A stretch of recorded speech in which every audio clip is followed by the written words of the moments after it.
You are not teaching your child emotions the way you think you are. In ordinary daily moments, you may be unknowingly teaching them to avoid, suppress, or completely disconnect from their feelings. In this video, you will understand exactly how small parenting reactions quietly shape a child's emotional brain. Imagine a familiar scene. A child is crying on the floor because a toy just broke. The room is loud and chaotic, right when you are completely exhausted after a long day. Deep down, you already know you should stay calm. But your voice still rises. Stop crying, it's just a toy. You do it because you feel the problem resolves faster this way. But in that moment, the true goal is not emotional teaching. What we are really looking for is just emotional silence, a quick peace, not understanding. But what your child's brain records is not your good intention. It simply records how their emotions are treated when they appear. We will break down exactly what the brain learns in these moments, starting with the smallest reactions that most parents never notice. Here is the clean, audio-ready English script for Block 1, with all notes, brackets, and pauses removed. It is fully optimized for a smooth, natural AI voiceover delivery. Most parents think they are just correcting a behavior, but in reality, they might be teaching their child a much deeper, lifelong lesson. Imagine one afternoon, your child's favorite toy suddenly breaks, and they burst into tears. What is your immediate reaction? A lot of parents will instantly say, "Stop crying, it's not a big deal," or, "You're a big kid now, don't cry over that." Deep down, you just want the meltdown to end as quickly as possible to get things back to normal. But the real lesson here is invisible. When kids hear those words, their developing brains automatically learn a pattern. Difficult emotions are things that need to disappear fast, not things to be understood. Have you ever thought about what happens when they grow up? Later in life, that child will deeply struggle every single time they face disappointment, failure, or frustration. They won't know how to sit with their pain. They will only know how to run away from it. Your child will remember how their emotions were treated, not how fast the problem was solved. And that lesson begins long before children can even explain what they feel. Many children know their schedule better than their feelings, and that becomes a big problem later. Just look at the morning rush. A parent's go-to questions are always, "Did you brush your teeth?" or "Do you have your backpack?" But how often do you stop and ask, "How are you feeling today?" Deep down, you tell yourself, "We don't really have time for that right now." Silence. That is how it starts. The brain develops language for tasks, but it never learns the language for emotions. And a child cannot manage what they cannot even identify. Later in life, that child will constantly feel completely overwhelmed, but won't be able to explain why. An unnamed emotion does not disappear. It just operates in the background, controlling them quietly. And when emotions stay unnamed, parents often make a second mistake. What sounds comforting can sometimes feel dismissive, and children notice the difference. Imagine your child comes home upset because they were excluded by their friends. A lot of parents will instantly say, "Don't worry about it," or "Just ignore them." Deep down, you are just trying to make them feel better and move past the sadness. But the problem is not the advice, it is the timing. When you jump straight to fixing it, their brain learns that emotion should be bypassed instead of processed. Have you ever thought about where this leads? Over time, that child becomes completely disconnected from their own emotional experience. They learn to numb and deny what they actually feel. You cannot guide a feeling that has not been acknowledged. And this is where many loving parents unknowingly create a lifelong pattern. This moment feels harmless. That is why it is powerful. The child starts throwing a tantrum. To get some peace, you instantly hand over a phone, a snack, or turn on a video. The crying stops.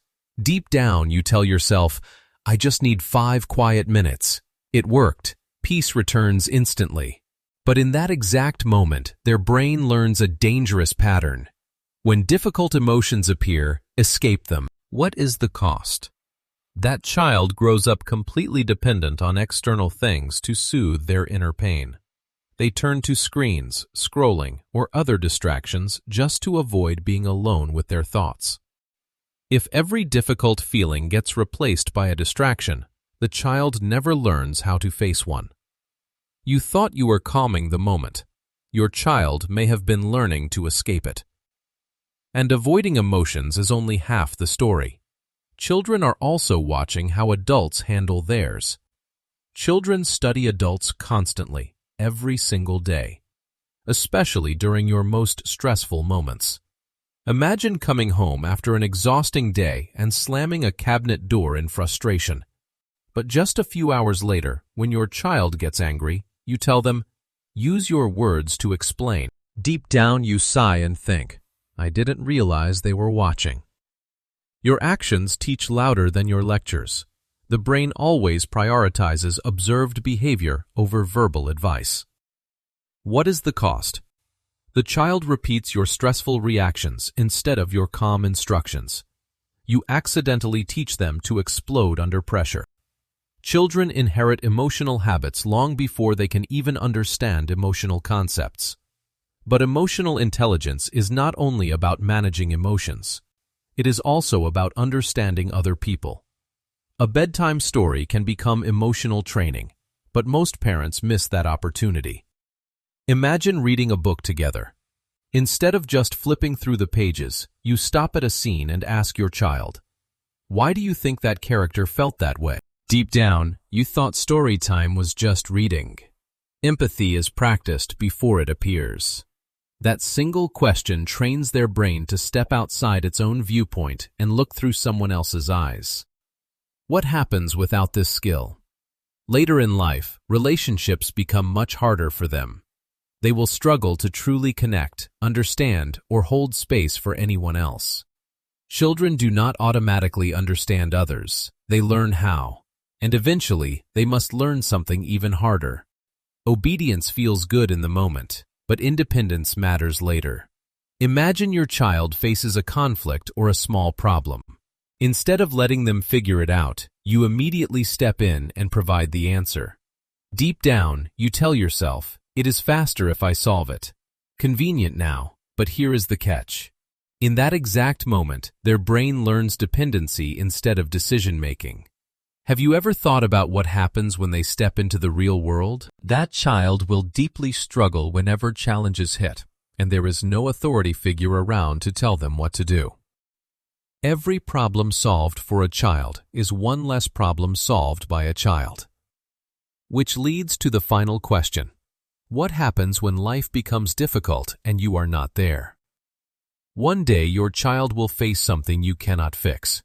That day has been quietly approaching all along. It will be a day of deep failure, of painful rejection, of heavy pressure, and complete loneliness in the adult world. And you will not be there. In that moment, a chilling realization hits.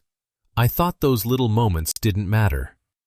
When the storm arrives, the brain simply falls back on practiced emotional patterns. There is no emergency emotional skill that magically appears on demand.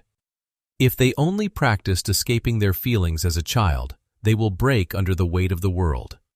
The future reaction is being rehearsed in ordinary moments today, which means the most important question right now is not how much you love your child. Emotional intelligence is not taught through instructions. It is formed through how emotions are handled in ordinary, repeated moments between parent and child. Some parents react to stop the behavior. Other parents pause long enough to see what the behavior is expressing. Your child will not remember what you corrected.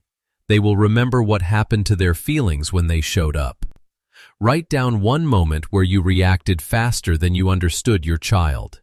Just one small moment you noticed in the comments below. If this perspective helps you see parenting differently, feel free to subscribe for more grounded insights like this. What you do in seconds becomes what your child carries for years. #10.